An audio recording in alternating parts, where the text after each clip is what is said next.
Hello, and welcome to Wine with Wita, the podcast that is dedicated to engaging with health professionals and caregivers in meaningful discussions. I'm your host, Rita Shamoon, or as my clients call me, Wita. I'm a pediatric speech pathologist, and I am so excited to have you here. Each week, we deep dive into connecting you with caregivers and healthcare professionals, sharing their insights, stories, and key takeaways to help you with your child's diagnosis and your journey. Whether you are a parent, healthcare professional, a lifetime learner, or simply a wine enthusiast, you're in the right place. So let's sit back and relax and enjoy today's episode.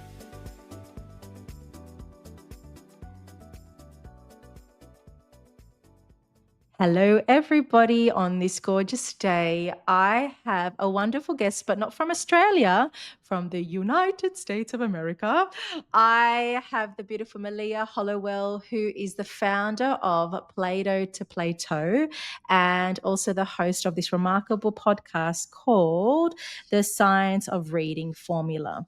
Now, welcome, Malia, to Wine with Wita. Thank you so much for having me. Now, I just finished an episode for your podcast, and we discussed the importance of language development, phoneme development, as well as understanding how to support children in the classroom and to support teachers too. So, firstly, thank you for having me on. It was such a wonderful time. Now, I would love to interview you about the other end of things with how we can support teachers with supporting a child's literacy development and their ability to learn to read, as well as teacher burnout, how we can help teachers too. So, welcome. Thank you. I'm excited to chat. Yeah, it should be fun. I'm really looking forward to it. So, as we discussed on your podcast, and actually, I might link the two together once, so they have that speech perspective and then your perspective. We know the importance of oral language development and the foundations it then creates for a child to learn to spell, segment, and blend, et cetera, et cetera. What challenges do you find children have when they start school, when they're learning to read and spell? Oh, wow.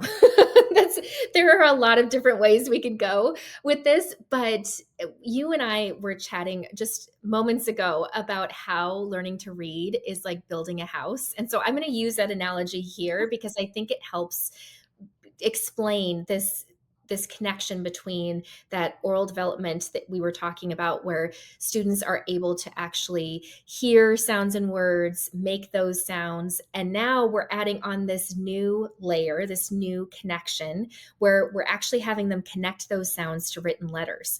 And what's so fascinating to me is that if there are any holes or cracks in the foundation of their ability to hear and move around those sounds, we know research has shown that they also will have difficulty then connecting those sounds to letters, which is why the work that you do is so important. We want to make sure that students are building up those neural pathways in their brain so that they can do that successfully. And it starts with spoken language. And I love how you reference what I discussed on your podcast. And I think that just really reinforces it's not an individual's process, it's a whole team approach. And it's so important to not only encourage teachers to know they're not alone, they can ask for help, but also parents. The teachers can't do that on their own too. We need to delegate your child's needs to the specific health professional that's required. So if that's a speech or counselor or even occupational therapist, it's a whole team approach for these kids. Absolutely. And I actually had a very interesting conversation with a friend about this not too long ago, because my children are a little bit older. They're in middle school and high school now, but I have known this friend for years, since our children were just toddlers. We were in a toddler class. And so I remember very distinctly the conversations we were having when her son was in kindergarten, first grade, second grade, and was really struggling with learning how to read. And at the time, teachers were suggesting that they get extra outside intervention, they get assessments. And she was very hesitant and nervous because she worried that putting a label on her child would somehow stigmatize him or give him a complex or make him feel lesser than. And now, all these years later, he happened to have been diagnosed with dyslexia. And she's so incredibly grateful that she was able to have that diagnosis, because then she was able to get him the support that he needed to be successful all these years later. So I think it's important for us as educators and also as parents to just remember, getting an assessment and getting support is not a sign of failure. It actually is a sign of strength, because we're advocating for our children and their specific needs. Oh, I love that you said that. And I love that you said it's okay to have the diagnosis. It's not a sign of failure. And what I love to really reinforce on the podcast of Wine with Wita, your child is not defined by their disability. They're defined by their ability. And yes, having that diagnosis does feel shameful, does give you negative emotions. However, the moment that diagnosis is received, it can actually open up a different pathway, not only for a funding aspect, but also understanding how your child learns. And when we understand how a child learns, we can then tap into their learning styles and interests to then make them a successful learner and use their ability so they can thrive. Do you find that different learning styles for reading have such a strong impact for their ability to learn? Absolutely. Yes. Yes, yes, yes. Let's talk about that. Yeah, that's not even a question. When I think about even the pace at which students learn, I think it can be very tempting to compare where one child is in their learning process, especially when it comes to reading. You might have a child that is reading a Harry Potter book all by themselves and they're in kindergarten. And then you look at the child sitting next to them and they are just struggling through those very basic words like cat and dog. And it can be tempting to think, again, one child is better than another. You can think, gosh, this child is destined for greatness and this child is going to really struggle. But really, when we look at the way that children learn, they just take different paths. And the pace at which Mm. you learn is not an indication of future success at all. And it really is, it's like climbing a staircase. You're going to have some kids who are 2 flights up, and you're going to have other kids who are at the bottom of the staircase, but all kids can eventually reach the top. So we just need to give them the grace to be met where they are, make sure that we're really teaching them the skills they need to learn, and we're supporting their journey as much as possible. I love that beautiful reflection point. And I guess when we've had years of experience, like I think you've been a teacher for over 20 years and I've been a speech pathologist for 15, I think it not I think it actually allows us to reflect on anything is possible. With support, a child can achieve great success. And it's such a privilege to see for myself a child when they were non speaking and how they learnt their ability to talk and then learning to be like to learn at school and then become an individual, a functioning individual in society despite their difficulties that they had initially. Can I ask, could you give any advice for any teachers starting as they've left university or college? I don't know. What is it, college or university in America? You can say either. Yes, we Either. understand. So, what advice you could give for a new teacher going through the, "Oh, I can't do this," words of wisdom to push them through? Well, first of all, everybody feels that way. I think it's tempting to think that imposter syndrome belongs to just you, and that is definitely not the case. Anybody who is doing anything new feels that, and that is normal and that is okay. So that would be the first thing. And then the second piece of advice that comes to mind is just reaching out for help, continuing to learn, knowing that you are not expected to know it all. If you have a child in class and you're really having a hard time connecting with them or supporting them or figuring out how to move them along and help them learn this skill that you're working on, if it's not working, it doesn't mean you are a failure. It just means you need some extra ideas. You need to add some more tools to your toolbox. So reach out to the teacher across the hall or Google ideas. You can even use Chat GPT these days. So it's, there are so many great resources out there. Just don't be shy about reaching out and getting support. Do you have any goodies that you can share on this podcast to help teachers or parents? Reading or just otherwise. Well, What let's start off with just phonological awareness first, because that's so important for our little ones, and then we'll trickle into other aspects.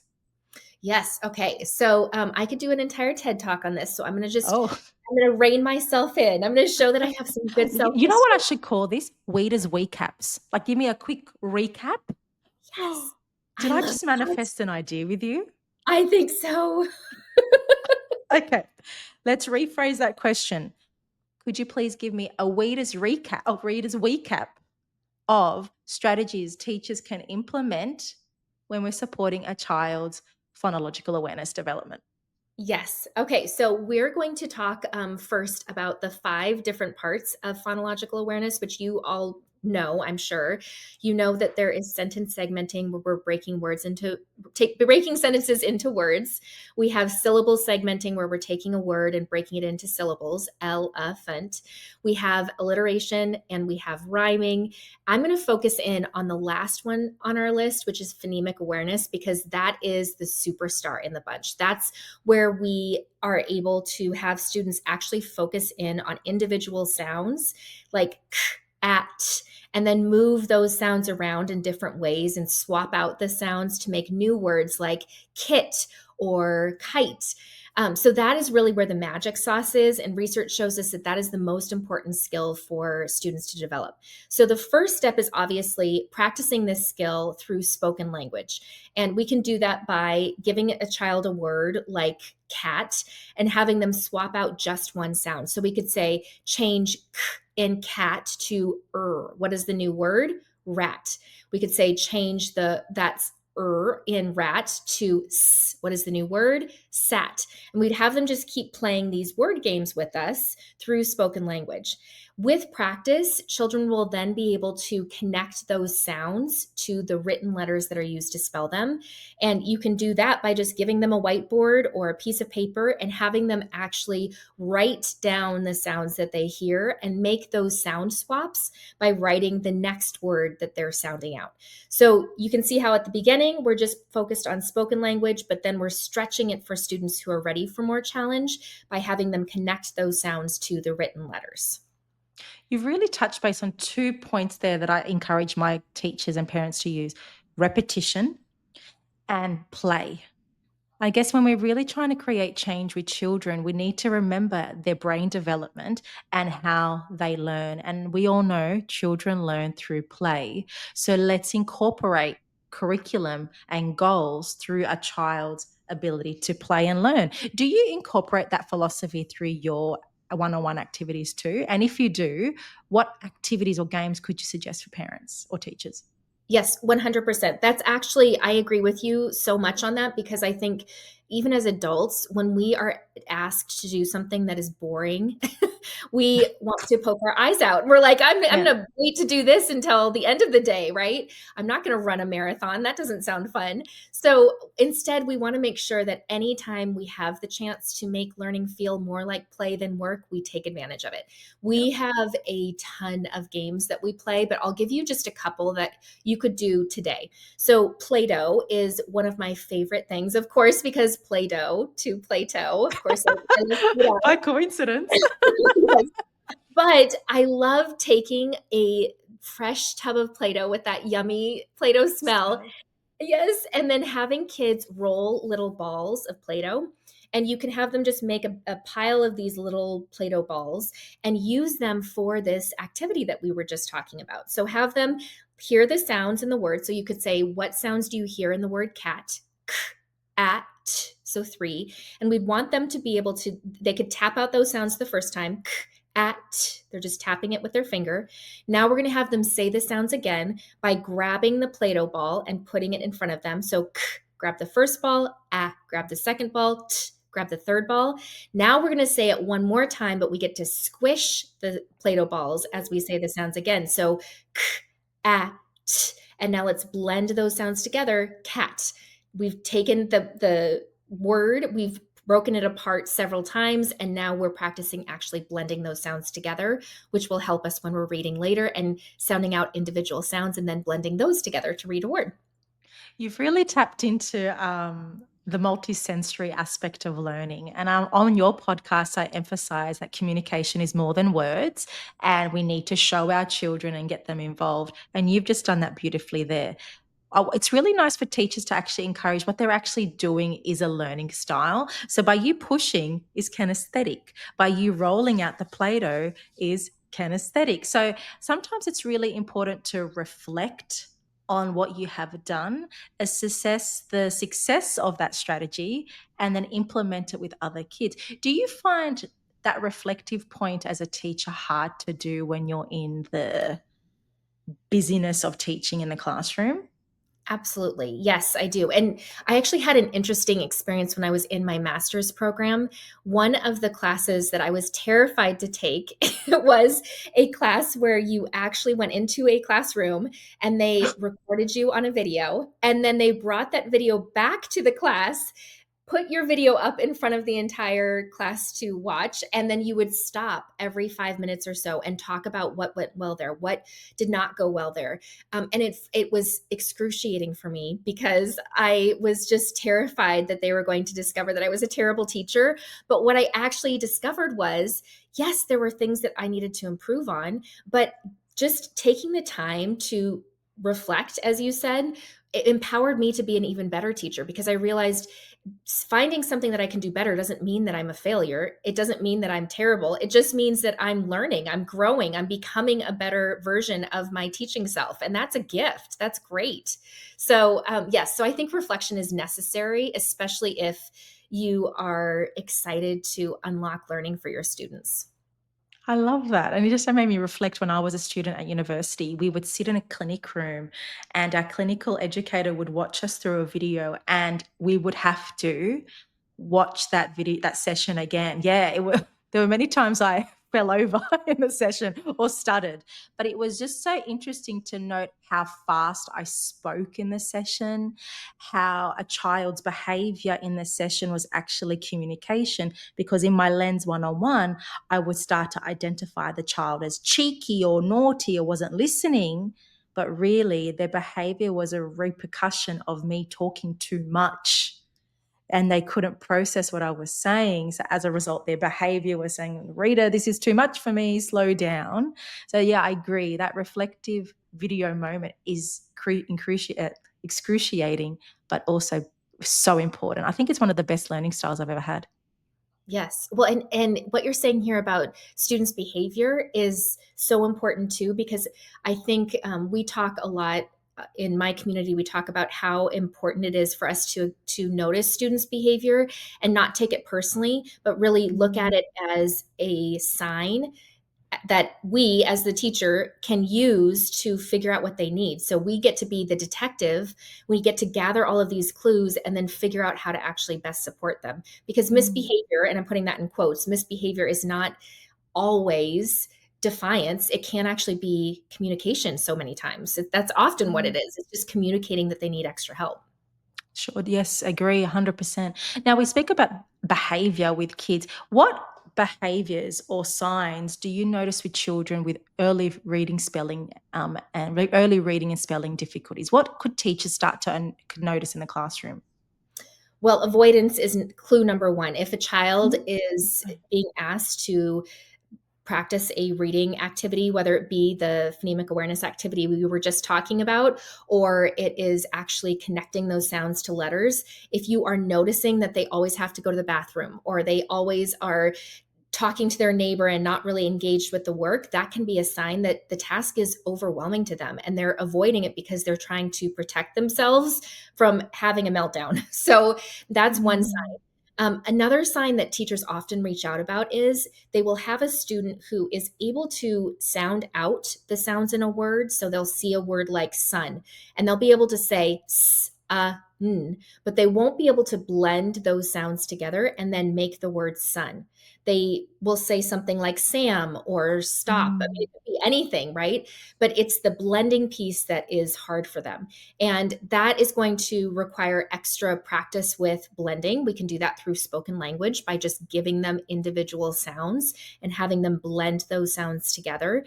It also can require extra intervention with other phonological awareness activities, like, you can practice taking a word like cat and replacing those sounds, or taking a word like cat and adding an extra sound.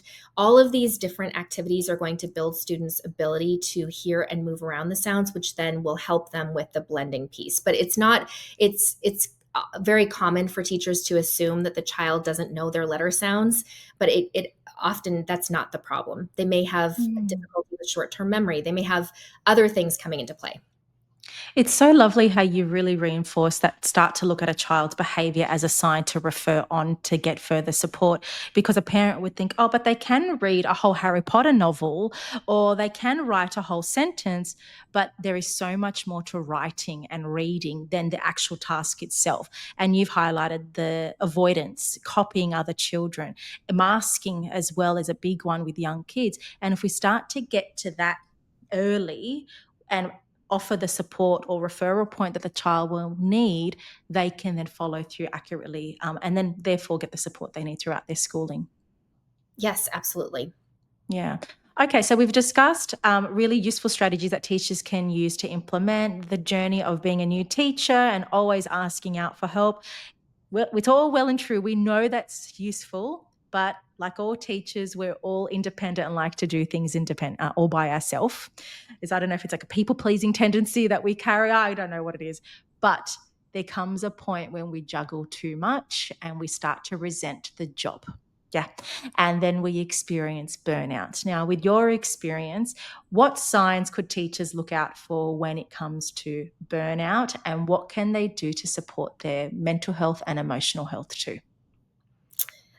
So it's interesting you brought this topic up, because I actually just had a naturopath on my Mm. podcast. This was a couple weeks ago, and he was talking specifically about teacher burnout. And hearing him list the symptoms and signs of burnout blew my mind, because there are so many of them. And these are things that I know many people can relate to. Things like waking up in the morning and dreading having to go to school, having an Mm. apathy about your job, just not really caring if you're good at teaching or not really wanting to learn anything new, because you don't really care if you are exceptional. You just are trying to get through the day.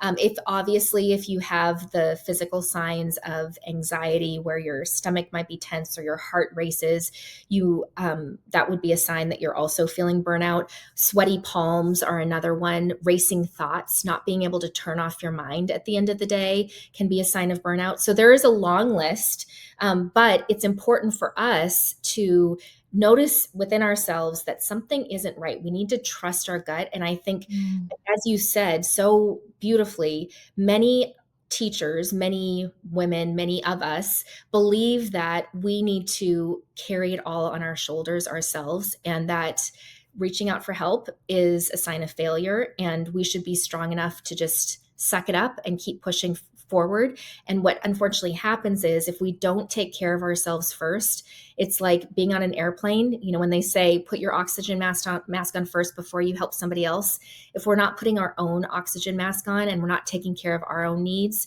we have no capacity to then help the students in our classroom, or help our families, or help our friends even. We just are trying to survive, and that's not a way to live. And it's so important to start to recognize what is your body telling you rather than dismissing it, because those signs just get louder and louder, and you don't want it to affect your health where you are physically stopping from working because you cannot function. Yeah, so really important to seek the support, listen to your body, and nourish your body too as well. Yeah, thank you. That was really, really useful. So thank you, Malia, for coming on Wine with Wita. It has been a joy to have a wonderful morning here in Australia with you, not only on your podcast, but on mine, but to really celebrate children and the need to support their reading and spelling, because I really believe reading is a child's superpower. The world is their oyster once we can let them find the joy in reading and spelling as well. Now, before I finish up, I always ask my guests, if you were to make a better version of yourself tomorrow, what word would you apply to yourself today? Oh, goodness. I'm going to need a second to think about Okay. this. Um, I Actually, I would say peaceful. And the reason I would say the word peaceful is because what you described in terms of the go, go, go, and not recognizing or taking the time to recognize it, recognize the anxiety and overwhelm within your body until you have that crash, burn and crash moment. I had that experience, and I have learned that I need to give myself more grace and be much kinder to myself and give myself the opportunity to relax and rest when I need it. And so I think peaceful would be a really good word. Just knowing I'm enough, what I am doing is enough, and it's all going to be okay. I don't need to stress. Beautiful. You've really touched base on that wonderfully. And yes, peaceful and have grace for yourself. Now, Malia, where can people find you? Well, you can find me at Plato to Plato on Instagram. That's where I hang out the most on social media. And then, of course, we have a community of teachers who geek out on reading. And if that's your thing, I definitely recommend that you check us out over on Plato to Plato or our membership, which is scienceofreadingformula.com. And you have wonderful resources that teachers can access to. Is it Yes. like a membership? It is a membership. So the Science of Reading formula is our membership. And I created it because it was taking me forever to create all of these teaching tools. And I realized I don't have time for this. And I bet a lot of other teachers don't either. So yes, we have an entire vault of printable tools that you can use for all the things, every skill under the sun. I love that. And I'll put that in the show notes. You've just tapped into everyone's pain, but you made it a purpose. Just everyone go to the Plato, was it the Plato to Plato? No, the Science of Reading Formula website and Yes. access her wonderful resources there, because let's work together to support the kids, to encourage amazing learners as well. So thank you, Malia, for coming on Wine with Wita. And I look forward to sharing your wisdom with many other listeners too. Thank you so much for having me. And everyone take care, and I'll speak to you soon. Have a good one.